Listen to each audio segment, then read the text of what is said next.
লাহুল খালক ওয়াল আমর, সৃষ্টি যার, আইন চলবে তার।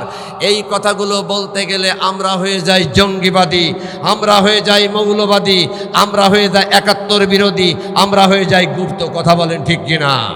সুতরাং একটা কথা বলতে চাই, বাংলার মুসলমান ইকামতের দ্বীনের কাজ করতে গেলে আল্লাহ রাব্বুল আলামিন বলেছেন, ইল্লাল্লাযীনা আমানু ওয়া আমিলুস সালিহাত ওয়া তাওয়াসাউ বিল হাক্কি ওয়া তাওয়াসাউ বিস সাবর।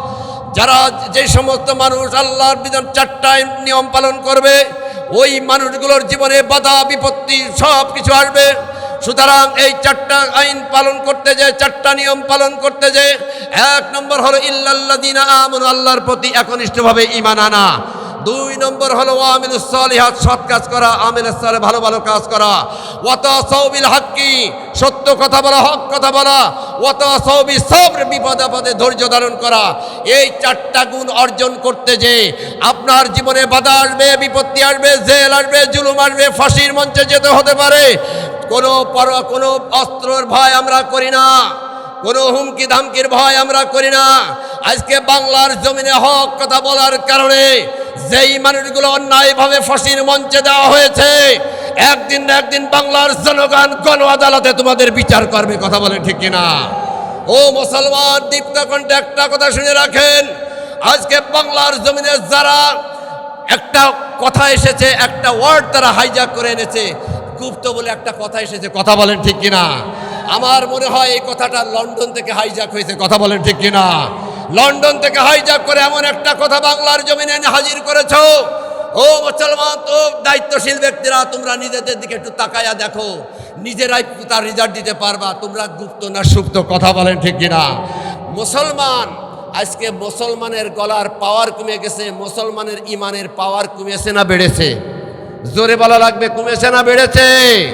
হে মুসলমান, সেই খানজার আলী মুসলমান, হযরত শাহজালাল ইয়ামিনী মুসলমান এখন বাংলার জমিনে আছে কি নাই? হযরত শাহজালাল ইয়ামিনী রাহমাহুল্লাহু আলাইহি যখন সিলেটের জমিনে আগমন করেছিল, তৎকালীন শাসক ছিল রাজা গৌরগোবিন্দ। ইসলামের বিরুদ্ধে অবস্থান করেছিল, ইসলামের বিরুদ্ধে কাজ করেছিল। রাজা গৌরগোবিন্দ যখন ইসলামের বিরুদ্ধে আচরণ করেছিল, হযরত শাহজালাল ইয়ামিনী রহমাতুল্লাহ আলাইহি মাত্র গুটি কয়েক মুসলমান নিয়ে নারায়ে তাকবীর আল্লাহু আকবার হুঙ্কার দিয়েছিল। শাহজালাল ইয়ামিনের হুঙ্কারে রাজা গৌরগোবিন্দ ধুতি খুলে পিছনের দরজা দিয়ে পালিয়েছিল। ওই মুসলমান এখনো আছে কি নাই? আরো জোরে বলা লাগবে, আছে কি নাই? যদি থেকে থাকেন মুসলমান, চিৎকার করে বলেন নারায়ে তাকবীর, নারায়ে তাকবীর। আল কোরআনের আলো, আল হাদিসের আলো, নারায়ে তাকবীর। সম্মানিত ভাইরা, স্বাধীন বাংলাদেশে আমরা বাস করি, লাল সবুজের পতাকার দেশ। গোটা বাংলাদেশ বিজয় হলো, শুধু একবার নয়, দুইবার বিজয় হলো। কথা বলেন ঠিক কিনা? জনগণ বিজয় হলো, সার্বভৌমত্ব সব বিজয় হলো। অদ্যাবধি স্বাধীনতার 54 বছরে এখনো বাংলাদেশে আল্লাহর কোরআন বিজয় হতে পারে নাই। কথা বলেন ঠিক কিনা? এখনো আল্লাহর কোরআন যদি বিজয় হতো, বাংলার জমিনে যদি আল্লাহর কোরআন বিজয় হতো, আমার মনে হয় গত 17 বছরের স্বৈরাচারের দোসররা বাংলার জমিন থেকে বস্তা বস্তা টাকা, 60,000 কোটি টাকা বাংলার জমিন থেকে নিয়ে বিদেশে যে তারা টাওয়ার করেছে, বেগমপাড়া করেছে। কথা বলেন ঠিক কিনা? বাংলার জমিনে যদি কোরআনের শাসন কায়েম থাকতো, বাংলার জমিনে যদি কোরআন বিজয় হতো, একটারও পার পাওয়ার ক্ষমতা ছিল না। কথা বলেন ঠিক কিনা? আমার ভাইজান, এবার খেয়াল করবেন, কুরআনুল কারীম যদি বিজয় হতো, তাহলে আজকের কোরআন যদি বাংলার জমিনে বিজয় হতো, তাহলে নির্বাচনে ইঞ্জিনিয়ারিং হওয়ার সুযোগ ছিল না। কথা বলেন আমার বন্ধুরা। সর্বোপরি কথা হলো, এই বাংলার জমিনে এক শ্রেণীর মানুষ আছে, নির্বাচন আসলে পরে অতিথি পাখির মতো তারা নিজেদেরকে বড় হক্কানি দাবি করে। কথা বলেন ঠিক কিনা? আমার ভাইরা খেয়াল করবেন, সারা জীবন কালেমা পড়েছি, কিন্তু আমাদের চরিত্রের পরিবর্তন হয়নি। কথা বলেন ঠিক কিনা? আমার ভাইজান, আমার বন্ধুরা, আমার একটু দিলের কানটা লাগাবেন রে বাজান। আমি আপনি সারা জীবন শত শতবার শতবার কালেমা পাঠ করেছি রে বাজান, কালেমা পড়লাম কিন্তু চরিত্রে পরিবর্তন হলো না। আল্লাহর নবীর সাহাবী হযরত ওমর রাদিয়াল্লাহু তাআলা আনহু নবীর দরবারে এসে একবার কালেমা পড়েছে। কয়বার? একবার কালেমা পড়েছে। নবীজির সাহাবী হযরতে সাইদ বিন আমর আল জুমহি রাদিয়াল্লাহু তাআলা আনহুর জীবনীর ভিতরে দেখলাম হযরতে সাইদ বিন আমর আল জুমহি রাদিয়াল্লাহু তাআলা আনহু নবীজির দরবারে এসে একবার কালেমা পড়েছে। ও মুসলমান, দিলের কানটা দিয়ে শুনেন, সারা জীবন শতবার কালেমা পড়লাম, কাজের পরিবর্তন হলো না, ইমানের পরিবর্তন হলো না, চরিত্রে পরিবর্তন হলো না। আল্লাহর নবীর সাহাবীরা একবার কালেমা পড়ে দুনিয়ার থেকে জান্নাতের সার্টিফিকেট নিয়ে গেছে। সুবহানাল্লাহ! একবার কালেমা পড়েছে। কয়বার পড়েছে ভাই? একবার কালেমা পড়ে সার্টিফিকেট নিয়ে গেছে। আমার বন্ধুরে, হযরতে সাঈদ বিন আমর আল জুমহি রাদিয়াল্লাহু তাআলা আনহু আল্লাহর নবীর একজন সাহাবী ছিল। তার জীবনীর ভিতরে দেখলাম আমিরুল মুমিনিন খলিফাতুল মুসলিমিন হযরতে ওমর রাদিয়াল্লাহু তাআলা আনহু যখন খিলাফতের দায়িত্ব ছিল, অর্ধ পৃথিবীর শাসনকর্তা হযরত ওমর যখন খিলাফতের দায়িত্ব ছিল, হিমসের গভর্নরের অভাব হয়ে পড়েছে। আল্লাহর নবীর সাহাবী হযরত ওমর রাদিয়াল্লাহু তাআলা আনহু হযরত সাঈদ বিন আমর আল জুমহিকে হিমসের গভর্নর বানায় দিল। হিমসবাসীকে ডেকে বললে, ও হিমসের জনগণ, তোমরা শুনে রাখো, আমি ওমর অর্ধ পৃথিবীর শাসনকর্তা এমন একজন গভর্নরকে দিয়ে গেলাম, জীবনে কোনোদিন সে অন্যায় করবে না, জনগণের হক আদায় করবে। জোরে করে আল্লাহু আকবার। হে বাজান, এবার দিলের কানটা লাগাবেন রে বাজান। হযরত আমিরুল মুমিনিন খলিফাতুল মুসলিমিন হযরত ওমর রাদিয়াল্লাহু তাআলা আনহু বেশ কিছুদিন পরে, গভর্নর নিয়োগ করার বেশ কিছুদিন পরে রাজদরবার থেকে বের হয়ে যখন তিনি ওই হিমসের ভিতর দিয়ে যাচ্ছেন, যাবার সময় স্থানীয় এলাকায় কোনো একটা এলাকায় হযরত ওমর উটের পিঠ থেকে নেমে দেশের জনগণের কাছে জিজ্ঞাসা করল, ও আল্লাহর বান্দারা, তোমাদের কাছে আমি একজন গভর্নর দিয়ে গিয়েছিলাম, এই এলাকা শাসন করার জন্য আমি একজন গভর্নর নিয়োগ করেছিলাম, এই গভর্নর কি ঠিক মতো তোমাদের দায়িত্ব পালন করেছে, দেশের জনগণের হক আদায় করেছে? হিমসবাসী বলতেছে, হিমসের লোকজন বলতেছে, আমিরুল মুমিনিন খলিফাতুল মুসলিমিন, আপনি এমন একজন গভর্নর দিয়েছেন, দায়িত্ব পালন করা তো দূরের কথা, তার ভিতরে 4টা দোষ রয়েছে। ভাই, কয়টা দোষ রয়েছে? এ জোরে বলা লাগবে, কয়টা? 4টা দোষ রয়েছে। হযরত ওমর রাদিয়াল্লাহু তাআলা আনহু বলতেছে, সেই দোষগুলো কি কি? 1 নম্বর হলো, আপনি যে গভর্নর নিয়োগ করেছেন সে প্রতিদিন দেরিতে অফিসে আসে, দেরিতে অফিসে আসে। 2 নম্বর হলো, মাসে 1 দিন তিনি অফিসে আসেন না। 3 নম্বর হলো, রাত্রে বেলায় তাকে অফিসে যেয়ে পাওয়া যায় না। 4 নম্বর হলো, মাঝে মাঝে অফিসে গেলে সে জনগণকে চিনতে পারে না। হযরত ওমর রাদিয়াল্লাহু তাআলা আনহু অর্ধ পৃথিবীর শাসনকর্তার সঙ্গে সঙ্গে রাষ্ট্রীয় প্রতিনিধি পাঠায় দিল। সাঈদ বিন আমর আল জুমহি রাদিয়াল্লাহু তাআলা আনহুকে তলব করা হলো। পথের মাঝে গণ আদালত বসে হযরত ওমর সাঈদ বিন আমর আল জুমহি রাদিয়াল্লাহু তাআলা আনহুকে জিজ্ঞাসা করলো, সাঈদ, তোমাকে এই হিমসের গভর্নরের দায়িত্ব দিয়ে গেছিলাম, তুমি জনগণের হক ঠিক মতো আদায় করো নাই কেন? বলছে, আমিরুল মুমিনিন, আমি তো সঠিকভাবে জনগণের হক আদায় করেছি, আমি তো সঠিকভাবে গভর্নরের দায়িত্ব পালন করেছি। হযরত ওমর বলতেছে, জনগণ তোমার বিরুদ্ধে 4টা অভিযোগ দিয়েছে। 1 নম্বর অভিযোগ হলো, তুমি প্রতিদিন দেরিতে অফিসে আসো, প্রতিদিন দেরিতে অফিসে আসো। হযরতে সাঈদ বিন আমর আল জুমহি বলতেছে, আমিরুল মুমিনিন, আমি এই হিমসের একজন গভর্নর, এত বড় পদে চাকরি করি, কিন্তু আমার বাসায় রাষ্ট্রীয়ভাবে কোনো সহযোগিতা নেয়নি, কোনো পিয়ন, কোনো আয়া, অর্থাৎ রাষ্ট্রপক্ষ থেকে কোনো প্রকার ব্যবস্থা আমি নেয়নি, সহযোগিতা নেয়নি। আমি প্রতিদিন সকালবেলায় ঘুম থেকে উঠে ফজরের নামাজ আদায় করে কুরআন তেলাওয়াত করে, আমার বাসায় ছোট্ট একটা বাচ্চা আছে, আর আমার একটা বৃদ্ধ স্ত্রী, অসুস্থ স্ত্রী আছে। প্রতিদিন ফজরের পর কুরআন তেলাওয়াত করে আমি আটার খামির তৈরি করে, তাই যে রুটি তৈরি করি, আমার এই বাচ্চাটাকে খাওয়ায়ে এবং আমার স্ত্রীকে খাবার খাওয়ায়ে আসতে আমার একটু দেরি হয়ে যায়। প্রতিদিন আমি অফিসে আসি। জোরে করে সুবহানাল্লাহ।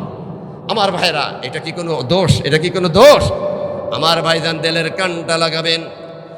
হযরত ওমর বলে, ও সাঈদ বিন আমর আল জুমহি, তুমি বলো কি তুমি এত সুন্দরভাবে দায়িত্ব পালন করো, আমি তো জানতাম না। এবার বলতেছে, সাঈদ তোমার বিরুদ্ধে 2 নম্বর অভিযোগ হলো তুমি মাসে একদিন অফিসে আসো না। আমার ভাইজান হযরতে সাঈদ বিন আমর আল জুমহি রাদিয়াল্লাহু তাআলা আনহু অর্ধ পৃথিবীর শাসনকর্তা ওমরের সামনে দাঁড়িয়ে বলতেছে, আমিরুল মুমিনিন, আপনি যেদিন থেকে আমাকে এই গভর্নরের দায়িত্ব দান করেছেন সেই দিন থেকে হুজুর আপনি দেখেছেন আমার গায়ে যে পোশাকটা আছে, এই একটা পোশাক পরে আমি সারা বছর আমার দায়িত্ব পালন করি। জোরে বলেন সুবহানাল্লাহ। সারা বছর একটা পোশাক পরিধান করি, আমার আর কোনো পোশাক নাই। আমি আপনার একজন গভর্নর, পৃথিবীর এমন একটা এলাকার গভর্নর আপনি আমাকে বানিয়েছেন। আমি গভর্নমেন্টের পক্ষ থেকে কোনো প্রকার সুযোগ গ্রহণ করি না। আমিরুল মুমিনিন, আমি মাসে একদিন অফিসে আসি না, এই কথাটা মিথ্যা কথা।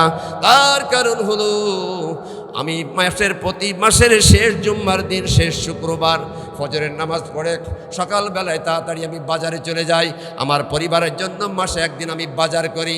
বাজার করে বাড়িতে এসে তাড়াতাড়ি করে আমার এই পোশাকটা আমি ধুলাই করে দিই। পোশাকটা সুন্দরভাবে পরিষ্কার করে আমি রোদ্রে নেড়ে দিই। নেড়ে দেওয়ার পরে আমি রান্না বাড়ার কাজ করি। যত সময় পর্যন্ত আমার পোশাকটা না শুকায় অত সময় আমি বাসায় অপেক্ষা করি। আমার পোশাকটা শুকানোর সঙ্গে সঙ্গে আমি অফিসে এসে হাজির হয়ে যাই। সুবহানাল্লাহ। হযরত ওমর আশ্চর্য হয়ে গেল। সাঈদ বিন আমর আল জুমহি রাদিয়াল্লাহু তাআলা আনহু, তোমার কথা শুনে আমি অবাক হয়ে গেলাম। আমি যদি জানতাম তোমার ভিতরে এত গুণ, তাহলে আমি তোমাকে কখনো ডাকতাম না। জোরে কান আল্লাহু আকবার।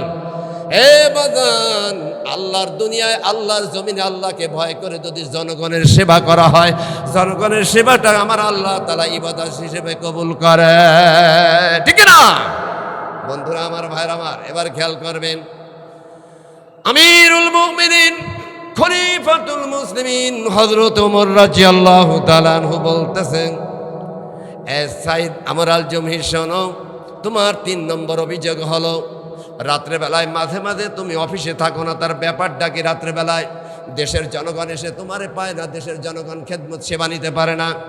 হযরত আমর আল জুমহি বলতেছে, আমিরুল মুমিনিন খলিফাতুল মুসলিমিন, আপনি যেদিন আমাকে এই গভর্নরের দায়িত্ব দিয়েছেন, আমি 24টা ঘন্টাকে 2 ভাগ করে নিয়েছি। আমি অর্ধেকটা সময় দেশের জনগণের খেদমতের জন্য আমি বেছে নিয়েছি।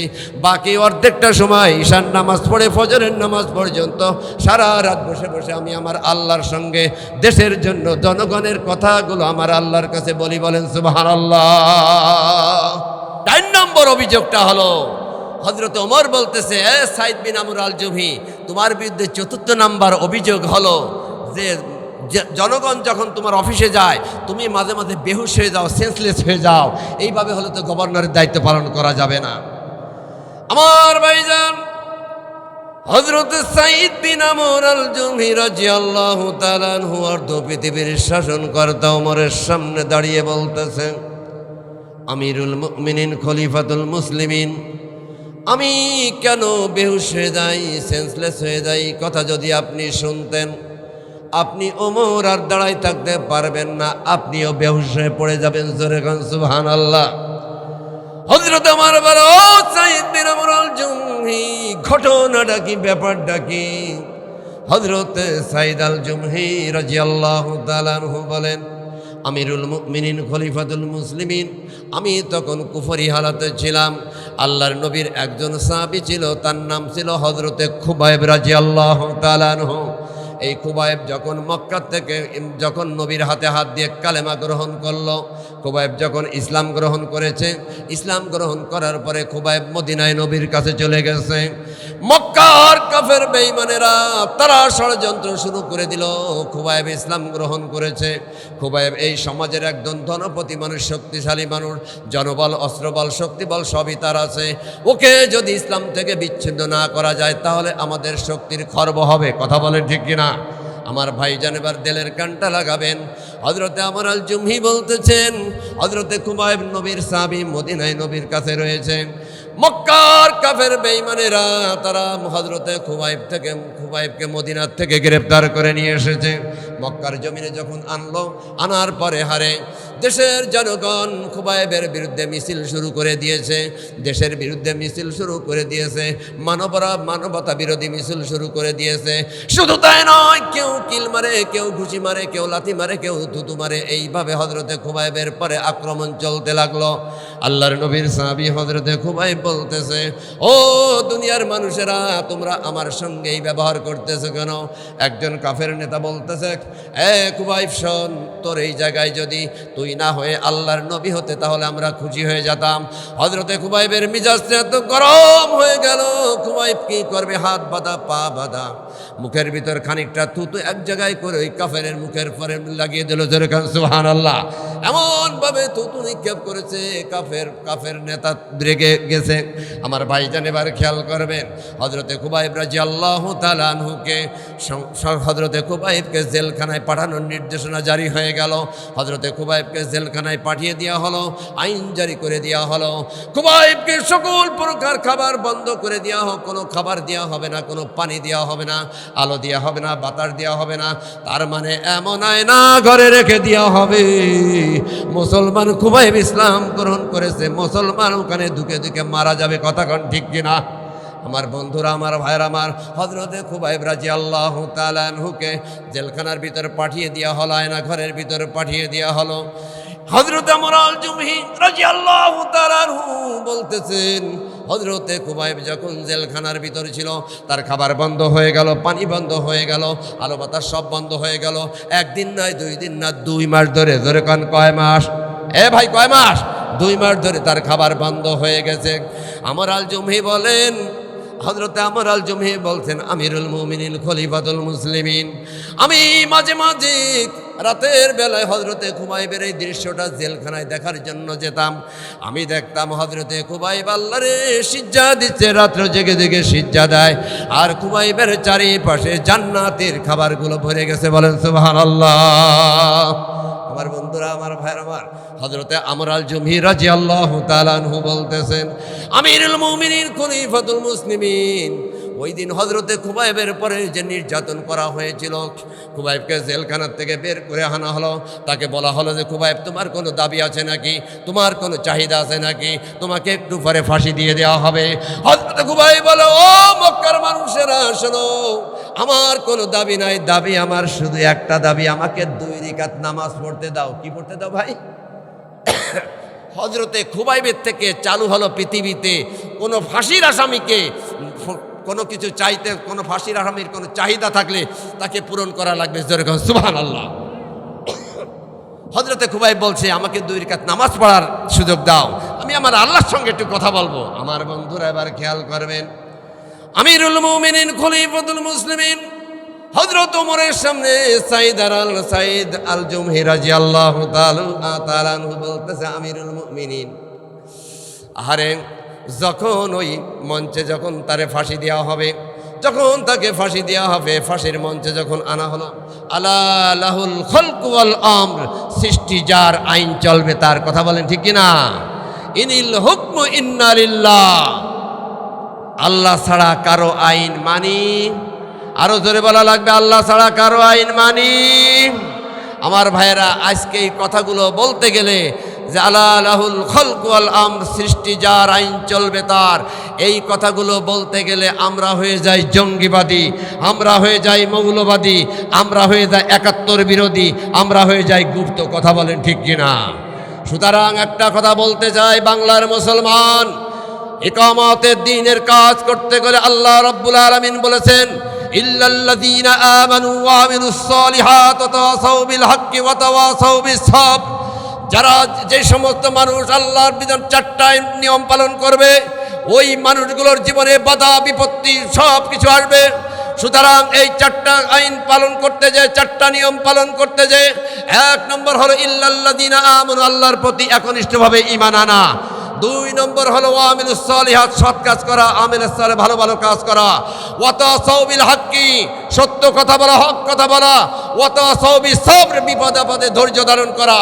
এই চারটা গুণ অর্জন করতে যে আপনার জীবনে বাধা আসবে, বিপত্তি আসবে, জেল আসবে, জুলুম আসবে, ফাঁসির মঞ্চে যেতে হতে পারে।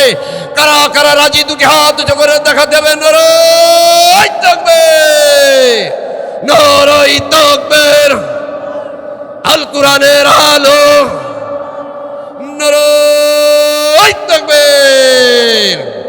সম্মানিত ভাইরা, যেই কথা বলতেছিলাম, হযরতে আমর আল জুমহি রাদিয়াল্লাহু তাআলা আনহু বলতেছে, আমিরুল মুমিনিন যেদিন হযরতে খুবাইবকে ফাঁসিতে নিয়ে যাওয়া হয়, হযরতে খুবাইব বলেছিল, ও আল্লাহর বান্দারা, আমাকে 2 রাকাত নামাজ পড়ার জন্য সুযোগ দাও। বদরে বলি সুবহানাল্লাহ। আমার ভাইজান, আমার বন্ধুরা, আমার দিলের কান্টা লাগান রে বাজান, আমিরুল মুমিনিন খলিফাতুল মুসলিমিন হযরত ওমর রাদিয়াল্লাহু তাআলা আনহুর চোখ দিয়ে হযরতে সাইদ বিন আমর আল জুমহির কথাগুলো শুনে চোখ দিয়ে অঝরে পানি ঝরতেছে। হযরতে সাইদ বলতেছে, আমিরুল মুমিনিন, যখন হযরতে খুবাইব 2 রাকাত নামাজ আদায় করলো, দেখলাম তাড়াতাড়ি নামাজটা শেষ করে দিল। জিজ্ঞাসা করলাম, খুবাইব এত তাড়াতাড়ি নামাজটা কেন শেষ করলা? খুবাইব বলতেছে, ও আল্লাহর বান্দারা, আমি যদি দেরিতে আস্তে আস্তে নামাজ পড়ি, কাফের বেঈমানেরা মনে করবে ফাঁসির ভয়ে খুবাইব দেরিতে নামাজ পড়তেছে। ঠিক না আমার বন্ধুরা, আমার ভাইরা, আমার হযরতে খুবাইব নামাজ শেষ হয়ে গেল। নামাজ শেষ হয়ে যাওয়ার পরে হযরতে খুবাইব কারোর সঙ্গে কোনো কথা বলে না, বলতেছে, ও আল্লাহর বান্দারা, ফাঁসির মঞ্চ কোথায়? হযরতে খুবাইব ফাঁসির দিকে দৌড়ানো শুরু করে দিয়েছে। হযরতে আমর আল জুমহি বলতেছেন, আমিরুল মুমিনিন, আমরা পিছন দিয়ে ডাকতেছি, খুবাইব, খুবাইব, তোমার সঙ্গে কথা আছে। খুবাইব বলতেছে, ও আল্লাহর বান্দারা, আমারে ডাকো না, আমারে ডাকো না, আমি আমার নাকের ভিতরে জান্নাতের সুঘ্রাণ পাচ্ছি, আমি আল্লাহ পাকের জান্নাতের জন্য রওনা হয়ে গেছি। বন্ধুরা আমার, ভাইয়ের আমার, হযরতে আমর আল জুমহি রাদিয়াল্লাহু তাআলা আনহু বলতেছেন, আমিরুল মুমিনিন খলিফাতুল মুসলিমিন হযরতে খুবাইব রাদিয়াল্লাহু তাআলা আনহু যখন ফাঁসির মঞ্চে চলে গেল, কাফের বেঈমানেরা সর্বপ্রথম তলোয়ার দিয়ে তার হাতে আঘাত করলো, হাত দুটি কেটে পড়ে গেল। এইভাবে তখন হাত দুটি কেটে পড়ে গেল। হযরতে খুবাইবের এবার ফাঁসি হবে, চিৎকার করে বলতেছে, আসসালাতু আসসালামু আলাইকা ইয়া রাসূলুল্লাহ, আসসালাতু আসসালামু আলাইকা ইয়া হাবিবাল্লাহ। কিতাবের ভিতরে এসেছে, তাফসীরের ভিতরে এসেছে, আল্লাহর নবী ওই সময় মসজিদে নববীতে সাহাবীদের সঙ্গে কথা বলতেছিলেন। জোরে বলুন সুবহানাল্লাহ। হযরতে খুবাইব যখন ফাঁসির মঞ্চে যে বলতেছে, আসসালাতু আসসালামু আলাইকা ইয়া রাসূলুল্লাহ, হাজার হাজার মাইল দূর থেকে আল্লাহ রাব্বুল আলামিন বাতাসের গতিতে আল্লাহর নবীর কাছে খুবাইবের সালাম পৌঁছে দিয়েছে। ও মুসলমান, এবার দিলের কানটা লাগা। নবীজি সাহাবীদের ভিতর থেকে হঠাৎ বলে উঠেছে, ওয়া আলাইকুমুস সালাম ইয়া খুবাইব। সাহাবীরা জিজ্ঞাসা করলো, ইয়া রাসূলুল্লাহ, আপনি কার সালামের জবাব দিলেন? কার সালামের জবাব দিলেন? আল্লাহর নবী বলতেছেন, ও সাহাবীরা শোনো, আমার সাহাবী হযরতে খুবাইব মক্কার জমিনে কাফের বেঈমানেরা তারে ফাঁসির মঞ্চে ঝুলিয়েছে, ফাঁসির মঞ্চে নিয়ে গেছে। তা এমন সময় খুবাইব আমার কাছে সালাম জানিয়েছে, আমি নবী মদিনার থেকে খুবাইবের সালামের জবাব দিয়েছি। বন্ধুরা আমার, ভাইরা আমার, হযরতে খুবাইবের মতো ঈমান গ্রহণ করতে গেলে আপনার জীবনে বাধা আসবে, আমার জীবনে বাধা আসবে, বিপত্তি আসবে, জেল হবে, জুলুম হবে। কথা বলেন ঠিক কিনা? সব কিছু মেনে নিতে রাজি আছি, কথা বলেন। তারপরে আল্লাহর দ্বীন থেকে দূরে থাকতে রাজি নাই, কথা বলেন ঠিক কিনা? যেই কথা বলতেছিলাম, আলা লাহুল খালকু আল আমর, সৃষ্টি যার, আইন চলবে তার। এই কথাগুলো যারা না মানে, এই কথাগুলো যারা না মেনেছে, ওরা রান্না করা খাবার রেখে পালাতে বাধ্য হয়েছে। কথা বলেন ঠিক কিনা? আরো জোরে বলা লাগবে, ঠিক কিনা?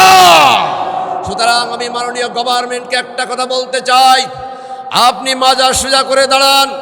বাংলার জমিনে আপনি জোয়ারের পানিতে ভেসে আসেন নাই, বাংলার জমিনে স্কুল, কলেজ, মাদ্রাসার ছাত্রদের বুকের তাজা রক্তের বিনিময়ে ক্ষমতা এসেছেন। সুতরাং বাংলার জমিনকে ইসলামের উর্বর জমিনে রূপান্তরিত করার জন্য যা দরকার সেটা আপনার কাছে আমরা কামনা করি। কথা বলেন ঠিক কিনা? সম্মানিত ভাইরা, সর্বোপরি কথা হলো, পুলিশ দাঁড়িয়ে বলে, স্যার গুলি করি একটা, মরে একটা, ওখানে এসে আর একটা দাঁড়ায়। জোরে বলেন আল্লাহু আকবার। এটাই হলো আমার দেশের যুবক। কথা বলেন ঠিক কিনা? সুতরাং কোনো অস্ত্রের ভয় আমরা করি না, কোনো হুমকি ধামকির ভয় আমরা করি না। আজকে বাংলার জমিনে হক কথা বলার কারণে যেই মানুষগুলো অন্যায়ভাবে ফাঁসির মঞ্চে দেওয়া হয়েছে, একদিন না একদিন বাংলার জনগণ গণ আদালতে তোমাদের বিচার করবে। কথা বলেন ঠিক কিনা? ও মুসলমান, দীপ্ত কণ্ঠে একটা কথা শুনে রাখেন, আজকে বাংলার জমিনে যারা একটা কথা এসেছে, একটা ওয়ার্ড তারা হাইজ্যাক করে এনেছে, গুপ্ত বলে একটা কথা এসেছে। কথা বলেন ঠিক কিনা? আমার মনে হয় এই কথাটা লন্ডন থেকে হাইজ্যাক হয়েছে। কথা বলেন ঠিক কিনা? লন্ডন থেকে হাইজ্যাক করে এমন একটা কথা বাংলার জমিনে এনে হাজির করেছো।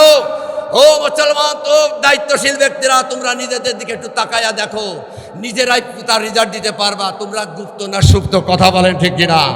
আজকে বাংলার জমিনে এক শ্রেণীর যুবক যখন নিজের পরিচয়কে গোপন করে বিশ্ববিদ্যালয়ের ছাত্রছাত্রীদের পাশে দাঁড়িয়েছে, আর সেই কথাগুলো নিয়ে মুরব্বী তোমার এত চুলকানি কেন? কথা বলেন ঠিক কিনা?